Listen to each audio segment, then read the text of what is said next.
Salam sejahtera bagi kita semua. Perkenalkan, nama saya Mariati Saragi, siswa STT Baptis Kalpari, membuat video ini guna memenuhi materi teologi sistematis keempat yang mempelajari tentang gereja. Baik, saya akan memulai. Eklesiologi atau gereja, arti dari kata gereja berasal dari bahasa Yunani. Artinya, ex adalah keluar, kaleo adalah panggilan. Jadi, arti aslinya adalah eklesia yang dipanggil keluar dari tempat gelap. Arti kedua, penggunaan eklesia sebelum masa Kristiani artinya kumpulan orang merdeka yang dipanggil oleh para pemimpin. Kemudian arti yang ketiga, sementara pada masa Perjanjian Baru, menurut gereja sekuler adalah pertemuan kota. Kemudian menurut bangsa Yahudi, gereja adalah jemaat bangsa Israel.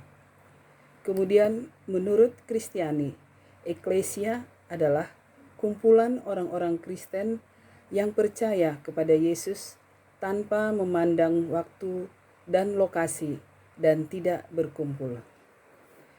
Kemudian gereja dalam bahasa Inggris adalah church, asal dan artinya kuriokos, artinya dari Tuhan atau perjamuan Tuhan dan hari Tuhan.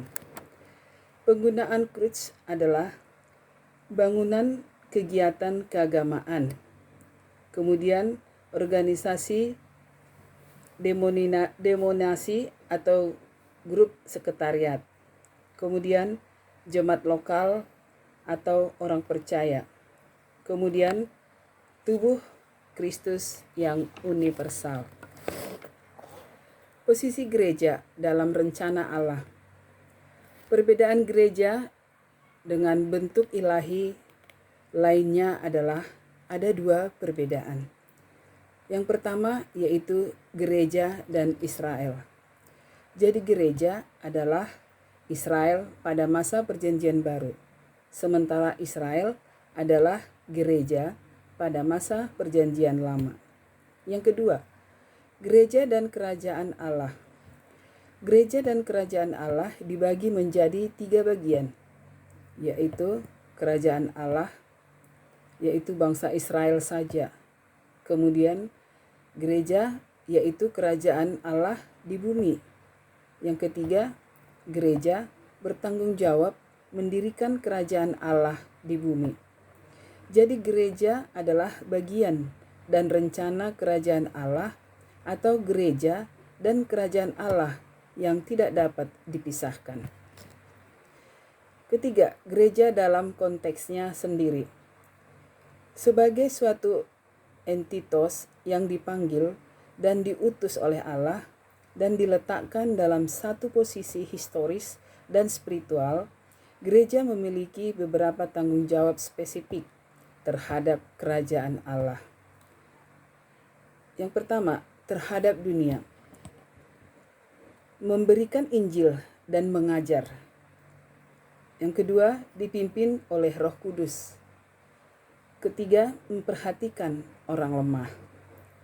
Bagian kedua, terhadap gereja itu sendiri adalah mendorong jemaat agar saling menasihati melalui pemberdayaan karunia roh, baik pemimpin jemaat maupun jemaat itu sendiri.